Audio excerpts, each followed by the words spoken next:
मैंने पिछले वीडियो में आपको ये बताया था कि इसके अगले एपिसोड में मैं नेपाल के कॉलेज के बारे में बताऊंगा और कौन सा गवर्नमेंट कॉलेज है जो टीयर 1 में है, टीयर 2 में है, टीयर 3 में है। कौन से प्राइवेट कॉलेज हैं जो टीयर 1 में है, टीयर 2 में है, टीयर 3 में है। तो मेरा नाम दीपेंद्र चौबे है। होप कंसल्टिंग इस वीडियो में आपका बहुत बहुत स्वागत है। अ, तो आइए हम डिस्कस करते हैं कि नेपाल के कॉलेजेस के बारे में। 2-3 सालों से दोस्तों मैं देख रहा हूँ कि नेपाल के one of the best government colleges वो खाली जा रहा है। लास्ट ईयर तो मैं यहाँ तक देखा कि थर्ड राउंड में तीसरे दिन नेपाल के टॉप गवर्नमेंट कॉलेजेस के सीट्स फुल हुए। तो मुझे ये समझ में नहीं आया कि क्या पेरेंट्स के पास या स्टूडेंट के पास इन कॉलेजों का इंफॉर्मेशन नहीं गया है या कंसल्टेंट इन कॉलेजों के बारे में बताना नहीं चाहता है। तो मैंने सोचा कि 2026 में मेरा जोर रहेगा पेरेंट्स को या स्टूडेंट को एजुकेट करने में। अगर आप नेपाल में एडमिशन लेना चाह रहे हैं या ले रहे हैं तो आप गवर्नमेंट कॉलेज को भी देखिए। मैं आपको बता दूं, आपके गवर्नमेंट कॉलेज का जैसे मैं नाम लेता हूं तो मैक्सिमम पेरेंट्स जो खासकर क्रॉस बॉर्डरिंग साइड के हैं या बॉर्डर एरिया के हैं उनके दिमाग में दो ही कॉलेज आता है।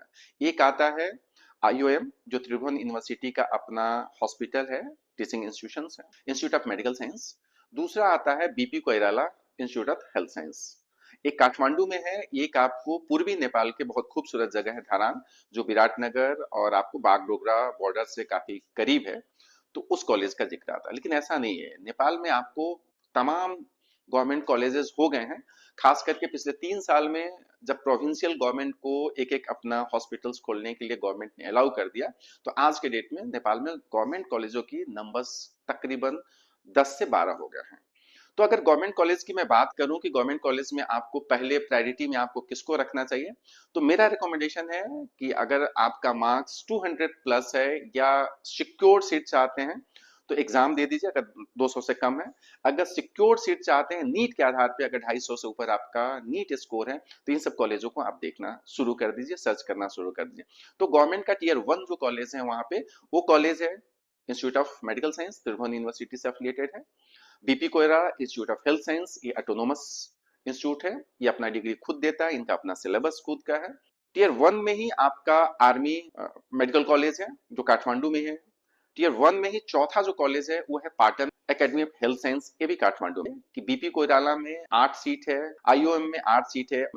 तो टीयर 1 के 4 गवर्नमेंट कॉलेज है जिसमें आप ट्राई कीजिए अपने बच्चों को पढ़ाने के लिए। ये अलग बात है ये कॉलेज के बारे में आपसे कोई नहीं बताएगा, कॉलेज के फी स्ट्रक्चर के बारे में नहीं बताएगा, कॉलेज के पेशेंट फ्लो के बारे में नहीं बताएगा, कॉलेज के ओपीडी के बारे में, डॉक्टर्स के बारे में, फैकल्टी के बारे में नहीं बताएगा, चूंकि यहाँ पे फायदा तो है नहीं।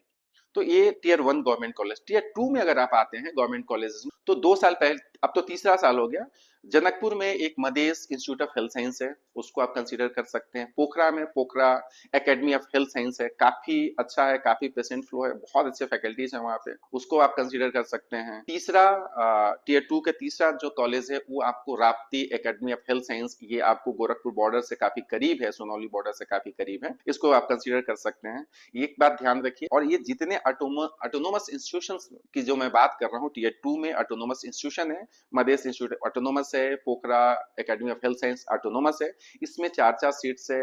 Rapti academy of health science, इसमें भी 4 सीट्स है, इसको आप कंसीडर कर सकते हैं गवर्नमेंट का टीयर 2 कॉलेजेस के अंतर्गत।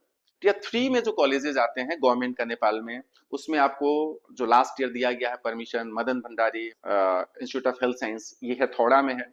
ये हथौड़ा आपको बीरगंज और जहाँ पे चितवन या कॉम्स मेडिकल कॉलेज है उसके बीच में है, इसको आप कंसीडर कर सकते हैं। Purvanchal university faculty of medicine, इसको कंसीडर कर सकते हैं। तो ये जो कॉलेजेस हैं इसको आप कंसीडर कर सकते हैं टीयर 3 के तौर पे। गवर्नमेंट कॉलेज है, अच्छे कॉलेज हैं और सबका फी अलग अलग है। टीयर 1 का फी अलग है, टीयर 2 का फी अलग है, टीयर 3 का फी अलग है। तो इसको जानने के लिए आप मुझे कॉल कर सकते हैं, मुझे मेल कर सकते हैं, मैं आपके कोशिश करूंगा आपके जो भी डाउट्स है उसको क्लियर करूं। अब नेपाल के प्राइवेट कॉलेजेस के बारे में आता हूँ। वहां पे दो मुख्य तौर पे यूनिवर्सिटी है जो प्राइवेट कॉलेज को अफिलिएशन देता है, एक त्रिभुवन यूनिवर्सिटी है, एक काठमांडू यूनिवर्सिटी है। तो मैं मिक्स करके बोलता हूँ कि टीयर 1 में अगर आपको पढ़ना है तो किन किन कॉलेजों को प्राइवेट कॉलेज में पहला आपका प्रेफरेंस होना चाहिए। टीयर 1 में अगर आप जाते हैं तो आप मणिपाल को कंसीडर कर सकते हैं जो पोखरा में है, विराट को कंसीडर कर सकते हैं जो आपको विराटनगर में है, केएमसी को कंसीडर कर सकते हैं जो काठमांडू में है, कुसुम को कंसीडर कर सकते हैं जो काठमांडू में है, नेपाल मेडिकल कॉलेज है, इसको भी कंसीडर कर सकते हैं टीयर 1 प्राइवेट कॉलेज के दायरे में।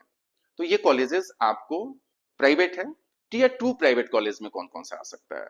टीयर 2 प्राइवेट कॉलेजेस में आपको आ जाएगा कॉम्स आ जाएगा, चितवन आ जाएगा, नोबेल को भी आप कर सकते हैं, नोबेल मेडिकल विराटनगर में है। उसके बाद नेपालगंज को भी आप कंसीडर कर सकते हैं। टीयर 2 में यूनिवर्सल मेडिकल कॉलेज भैरवा में, इसको भी आप कंसीडर कर सकते हैं। अब आइए टीयर 3 की बात करते हैं। टीयर 3 में आप बहुत सारे ऐसे कॉलेजेस हैं जिसको आप कंसीडर कर सकते हैं। देवदाहा है, लुम्बिनी है, बीएनसी है, जानकी है, गंडकी है। ये तमाम जो कॉलेजेस हैं ये टीयर 3 में है। टीयर 3 में आप किस्ट को भी ले सकते हैं। ये सारे कॉलेजेस हैं। तो फी भी इसका वैसे ही है। टीयर 1 का फी थोड़ा ज्यादा है, टीयर 2 का फी उससे थोड़ा कम है, टीयर 3 का फी उससे भी ज्यादा कम है। लेकिन हो क्या रहा है, बहुत सारे ऐसे कॉलेजेस हैं जो अपना टीयर 3 वाली कॉलेज का फी इतना बढ़ा के रखे हैं जो आपको टीयर 2 टीयर 1 से भी ज्यादा फी हो गया है। और ये क्यों हुआ है कि बच्चों का अचानक रुझान उधर मार्केटिंग के तौर पे उधर गया और हर बच्चे सवाल करने लगे कंसल्टेंट से या अपने अभिभावक से कि मुझे इसी कॉलेज में जाना है, क्योंकि जिसका जितना प्रचार प्रसार होगा उसके इंक्वायरी उतने बढ़ जाते हैं। तो सेम खेल नेपाल में भी हुआ है। वैसे वैसे टीयर 3 के मैं जितने कॉलेजेस का नाम बताया हूं उस कॉलेजों का फी खाना रहना आपको 60 लाख से ऊपर होना भी नहीं चाहिए। तो आपको ये देखना पड़ेगा कि आप कॉलेज जब चूज करने जा रहे हैं तो कंसल्टेंट के आधार पे सिर्फ मत चूज कर लीजिए। वो कॉलेज का स्टैंडर्ड क्या है, उस कॉलेज का हॉस्पिटल्स क्या है, उस कॉलेज में आप कभी विजिट कर रहे हैं, उस कॉलेज के बच्चों से कितने जाके आप लाइवली बात किए हैं, उस कॉलेज में क्या पेशेंट फ्लो है या नहीं है, वो कितना आपके आने जाने में कितना आसानी से आप वहां आ सकते हैं, जा सकते हैं। नेपाल में ऐसे ऐसे भी कॉलेजेस हैं जहां गांव में है, उस कॉलेज का भी अगर फी 70 लाख 65 लाख हो जाए तो आपको सवाल उठाना चाहिए कि ऐसा क्या इसमें है कि इस कॉलेज के लिए इतना फी दे। जिस कॉलेज का फी खाना रहना मिलके 60 लाख भी नहीं हो सकता है, वो कॉलेज अगर आपसे 65 लाख रुपया चार्ज करे तो आपको कैसे लगेगा। तो कॉलेज आपको मैं एक ओवरऑल बताने की कोशिश किया कि गवर्नमेंट कॉलेज में पहले अगर चुनना चाहते तो किसको चुनिए, प्राइवेट में किसको चुनिए। और ये सब कुछ देख के नेपाल आपके लिए सच में बेहतर एक डेस्टिनेशन है। अगर खास करके आप नॉर्थ इंडिया से अगर हैं तो आपके लिए आपके घर के जैसे माहौल है, घर के जैसे आपकी बातचीत है, घर के जैसे आपका व्यवहार है, सारा चीज आपको लगेगा कि हम एक जगह से 100 किलोमीटर की दूरी पे, 200 किलोमीटर, घर से 200 किलोमीटर की दूरी पे बस एक जगह से दूसरी जगह गए हैं और कुछ चेंजेस नहीं हो सकता।